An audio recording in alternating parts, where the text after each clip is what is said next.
In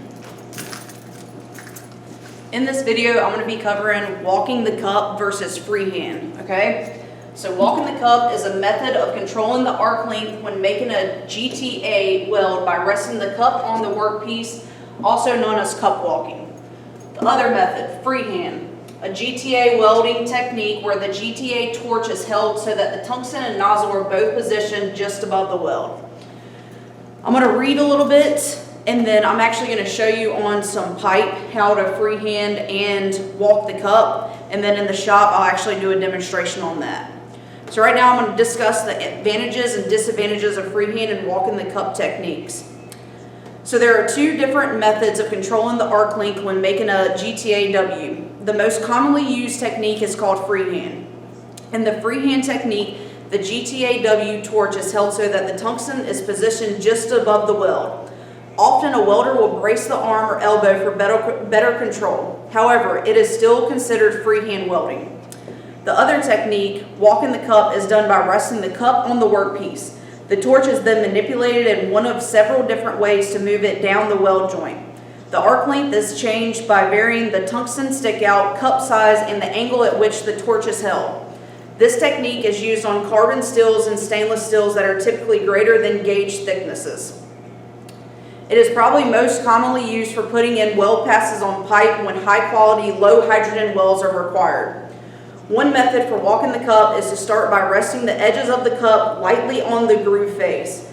This gives the cup 2 points of contact, one on each groove face. It is important not to apply too much pressure on the torch. This can cause damage to the torch neck and increase operator fatigue.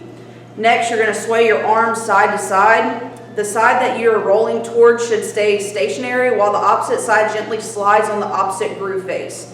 As you continue to swing your arm around, you will plant the torch on the opposite groove face, release pressure on the previously stationary side, and then gently let it slide along the opposite groove face.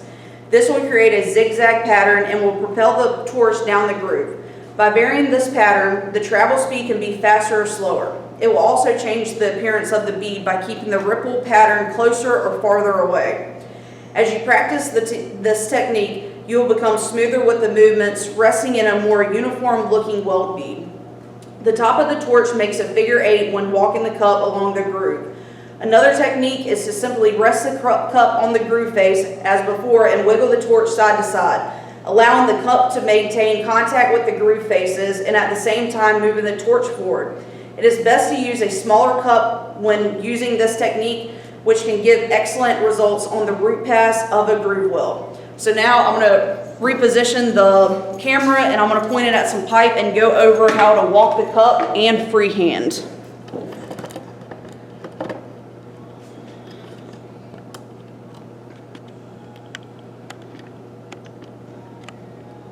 So I'm zooming in to get on that groove right there. So the first one I'm going to show you is how to walk the cup. All right. So we have an open root. When walking the cup, you're going to position your cup on both of the groove edges, okay?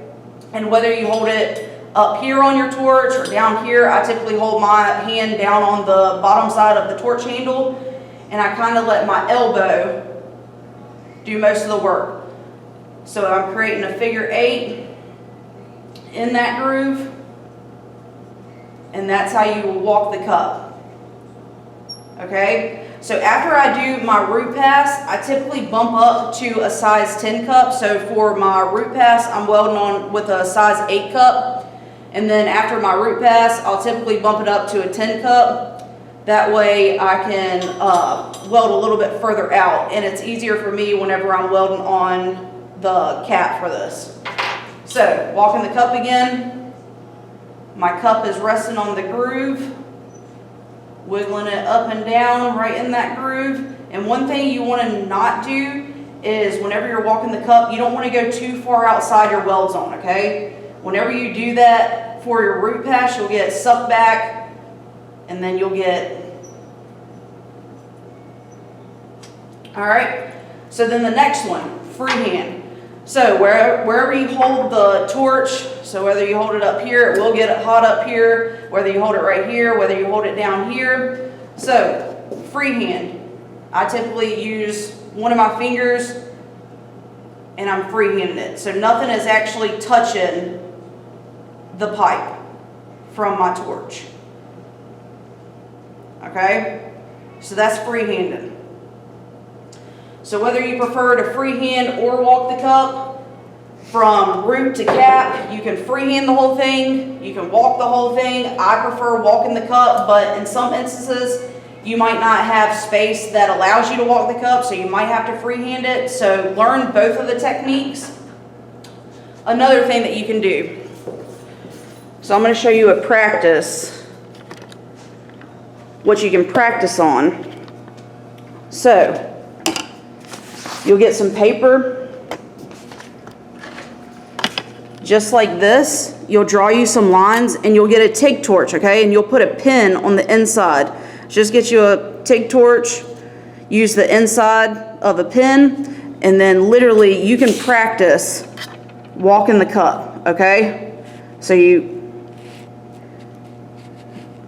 that way it will teach you to tie in, teach you how to walk the cup. So that is one thing that you can do practicing, all right? So this video was covering walking the cup and freehand, and I will do a demonstration down in the shop to go over both of these methods. If you have any questions or concerns, please reach out to me. Thanks.